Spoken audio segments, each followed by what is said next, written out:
کیا آپ جانتے ہیں کہ عراق میں پیدا ہونے والے صلاح الدین ایوبی نے ہی بیت المقدس کو فتح کیا تھا؟ صلاح الدین ایوبی نے ہی دنیا کی سب سے آدھنک سلطنت کی بنیاد رکھی تھی۔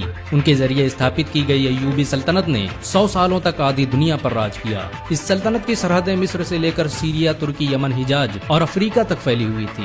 صلاح الدین ایوبی دنیا کا پہلا حکمران تھا جس نے سب سے زیادہ اسپتالوں اور اسکولوں کا نرمان کروایا۔ ان کے ذریعے بنائے گئے اسپتالوں میں دنیا کے سب سے بہترین ڈاکٹر کام کرتے تھے۔ آپ کو یہ جان کر شاید حیرانی ہو کہ دنیا کا پہلا شکشا بجٹ صلاح الدین ایوبی نے ہی پیش کیا تھا۔ انہوں نے چھاتروں کے رہنے کے لیے ہاسٹل اور کینٹین بنانے کی جس پرمپرا کی شروعات کی اسے آج پوری دنیا میں استعمال کیا جاتا ہے۔ صلاح الدین ایوبی نے کبھی جنتا کا پیسہ خود پر خرچ نہیں کیا، یہاں تک کہ انہوں نے اپنی زندگی میں کبھی ریشمی کپڑے نہیں پہنے۔ اتنی بڑی سلطنت کا مالک ہونے کے باوجود سلطان صلاح الدین ایوبی نے اپنی پوری زندگی ایک ٹینٹ میں گزار دی۔ سلطان صلاح الدین ایوبی کو اتہاس کا سب سے نیائے پریہ بادشاہ کہا جاتا ہے۔ ان کے دربار میں ہر انسان کو آنے کی اجازت تھی۔ صلاح الدین ایوبی نے سپتاہ میں 2 بار جنتا دربار لگانے کی جس پرمپرا کی شروعات کی اسے آج بہت سے دیشوں میں استعمال کیا جاتا ہے۔ صلاح الدین ایوبی کی انصاف پسندی کا یہ عالم تھا کہ یہودی اور عیسائی بھی اپنے فیصلوں کے لیے ان کے دربار آتے تھے۔ سلطان صلاح الدین ایوبی کے دور میں مصر دنیا کے سب سے امیر شہروں میں سے ایک تھا۔ ان کی حکومت میں قاہرہ اور دمشق کے اسپتالوں میں دنیا بھر سے لوگ علاج کے لیے آتے تھے۔ دنیا کے مشہور ویگیانک ایڈولارڈ نے سائنس کی شکشا مصر اور سیریا میں حاصل کی تھی۔ آپ کو یہ جان کر شاید حیرانی ہو کہ صلاح الدین ایوبی کے ذریعے استھاپت کی گئی سلطنت ایوبیہ میں ہی آنکھوں کے علاج پر سب سے زیادہ ریسرچ کی گئی۔ موتیا بند کا سب سے بہترین علاج مصر میں ہی کھوجا گیا تھا۔ صلاح الدین ایوبی کی سلطنت میں رہنے والے ابن البیطار نے 300 سے ادھک دواؤں کی کھوج کی۔ اس کی لکھی کتاب المغنی اور کتاب الجامی کو 17ویں صدی عیسوی تک آکسفورڈ جیسی یونیورسٹیوں میں پڑھایا جاتا رہا۔ آپ کو یہ جان کر شاید حیرانی ہو کہ صلاح الدین ایوبی مصر اور سیریا کے پہلے سلطان تھے۔ انہیں اسلام کا اگھوષت خلیفہ بھی کہا جاتا تھا۔ بہت کم لوگ جانتے ہیں کہ صلاح الدین ایوبی نے ہی بیت المقدس کو فتح کیا تھا۔ انہوں نے ہی 1187 عیسوی میں صلیبیوں کو شکست دے کر مسجد اقصی کو آزاد کروایا تھا۔ صلاح الدین ایوبی نے مسجد اقصی کو فتح کرنے کے لیے 16 جنگیں لڑی۔ وہ ہر جنگ میں ایک محراب اپنے ساتھ رکھتے تھے تاکہ جب بیت المقدس فتح ہو تو اس محراب کو اپنے ہاتھوں سے مسجد اقصی میں لگا سکیں۔ 1187 عیسوی میں جب انہوں نے بیت المقدس کو فتح کیا تو یہ محراب انہی کے ہاتھوں مسجد اقصی میں نصب کیا گیا۔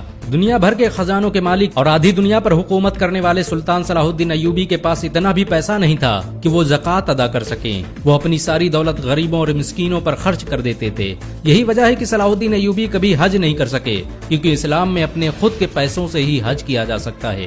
صلاح الدین ایوبی نے دنیا کی سب سے خطرناک جنگیں لڑی۔ انہوں نے دنیا کی سب سے بڑی صلیبی فوج کو شکست دی۔ اس فوج کی طاقت کا اندازہ اسی بات سے لگایا جا سکتا ہے کہ اس میں دنیا بھر کے 6 لاکھ عیسائی شامل ہوئے تھے، یہاں تک کہ یہودیوں کا ایک بڑا گروہ بھی صلیبیوں کی مدد کر رہا تھا۔ صلاح الدین ایوبی شروعاتی دنوں میں نور الدین جنگی کے فوجی کمانڈر تھے، لیکن 1164 عیسوی میں جب انہوں نے مصر کو فتح کیا تو نور الدین جنگی نے انہیں مصر کا شاسک بنا دیا، اور پھر صلاح الدین ایوبی کی سلطنت کا دائرہ پھیلتا ہی چلا گیا، یہاں تک کہ سعودی عرب سے لے کر عراق، شام، سوڈان، ترکی اور افریقہ تک کا پورا علاقہ صلاح الدین ایوبی کے قبضے میں آ گیا۔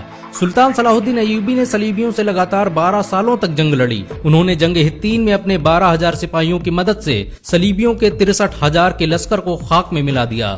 صلاح الدین ایوبی کی انصاف پسندی کے دشمن بھی قائل تھے۔ انہوں نے بیت المقدس کو فتح کرتے ہی عیسائیوں اور یہودیوں کے لیے معافی کا اعلان کر دیا۔ انہوں نے عیسائیوں کو نہ صرف بیت المقدس کی زیارت کی اجازت دی بلکہ ان کے لیے کھانے پینے اور رہنے تک کا انتظام کیا۔ صلاح الدین ایوبی کے اس اخلاق سے یہودی اور عیسائی اتنا پربھاوت ہوئے کہ انہوں نے اسلام قبول کر لیا۔ صلاح الدین ایوبی کے ہوتے ہوئے کسی میں مسلمانوں کی طرف آنکھ اٹھانے کی ہمت نہ تھی۔ یروشلم کے بادشاہ کے بھائی نے جب مسلم حاجیوں کے قافلوں کو لوٹا تو سلطان صلاح الدین ایوبی نے اسے سرے عام قتل کر دیا۔ صلاح الدین ایوبی کے ذریعے آزاد کروائے گئے بیت المقدس پر مسلمانوں نے 750 سال حکومت کی، لیکن 1948 میں امریکہ، برطانیہ اور فرانس نے مل کر فلسطین میں ایک یہودی دیش اسرائیل کی استھاپنا کر دی اور بیت المقدس کے آدھے حصے پر یہودیوں نے قبضہ کر لیا۔ 1967 میں ہونے والی عرب اور اسرائیل جنگ میں باقی حصہ بھی یہودیوں کے قبضے میں چلا گیا۔ بیت المقدس مسلمانوں کا قبلہ اول تھا۔ مسلمان پہلے اسی کی طرف منہ کر کے نماز پڑھتے تھے۔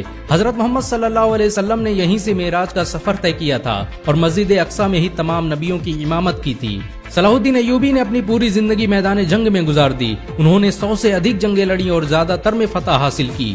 بہت کم لوگ جانتے ہیں کہ صلاح الدین ایوبی حافظ قرآن بھی تھے۔ انہوں نے ماتر 15 سال کی عمر میں ہی قرآن حفظ کر لیا تھا۔ صلاح الدین ایوبی عراق کے شہر تقریت میں پیدا ہوئے تھے۔ یہ وہی شہر تھا جہاں بعد میں صدام حسین جیسا شیر پیدا ہوا۔ صلاح الدین ایوبی کو اسلامی اتہاس کا ہیرو کہا جاتا ہے۔ مسلمان صلاح الدین ایوبی کو آج بھی عزت کی نظروں سے دیکھتے ہیں۔ اگر ایک مسلمان ہونے کے ناطے آپ کو گرو محسوس ہوا ہو تو اس ویڈیو کو لائک اور شیئر ضرور کریں۔ ایسی اور ویڈیو کو دیکھنے کے لیے ہمارے چینل کو سبسکرائب کریں۔